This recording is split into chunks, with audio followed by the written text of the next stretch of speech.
上個月26號，我曾經講過，外星生物將會襲擊地球。正如我所料，喺今日17號，外星態生物正式侵入地球。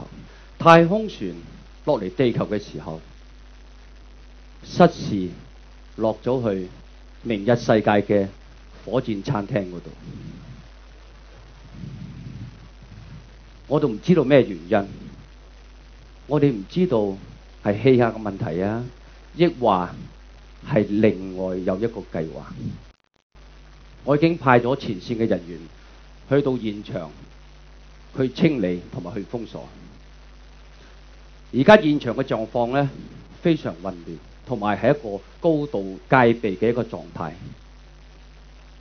只要有證嘅人士，就係你哋，帶你哋入去宇宙深寒。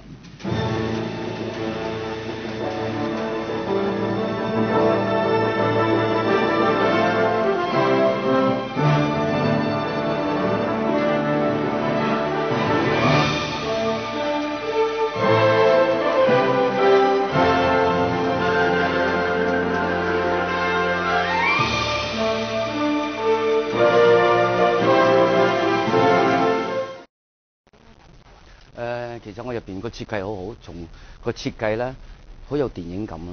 所以佢入邊嘅工作人員咧個打扮咧好真實感。咁入到去咧真係會嚇你一跳。正如咧我正話玩咗2次咧，第一次嘅時候都其實我個心一路行緊嘅時候，我拍戲噶嘛，其實我唔驚嘅。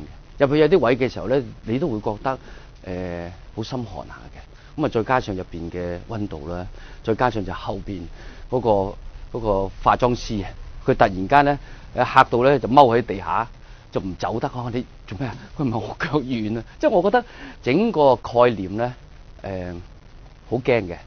入邊所有嘅工作人員咧好真實嘅。你入到去咧，直情係好似一個入咗個電影嘅世界入邊。包括喺酒店入邊嘅設計啦，因為好多嘢都係喺美國古董揾翻嚟擺喺嗰度啦。咁啊，再喺一個外星人嘅世界入邊咧，你見到啲外星人佢哋所有嘅無論服裝啊、真人啊、聲線啊、音響咧，佢都做得環迴365度，你就直情好似係置身喺一個外太空一樣。咁所以我都會帶我屋企人同埋叫所有嘅朋友過嚟呢度入嚟呢幾個地方去玩下。咁奉勸一句大家準備蜜糖水，因為你哋睇完之後一定會後生。拍拖嘅朋友尤其是男仔，準備個蜜糖擺個袋入邊，等個女仔行出嚟嘅時候咧，嚇到佢後生嘅時候咧，你俾個蜜糖俾佢飲，滋潤下佢喉嚨咧，你個女仔你個女朋友一定會嫁俾你。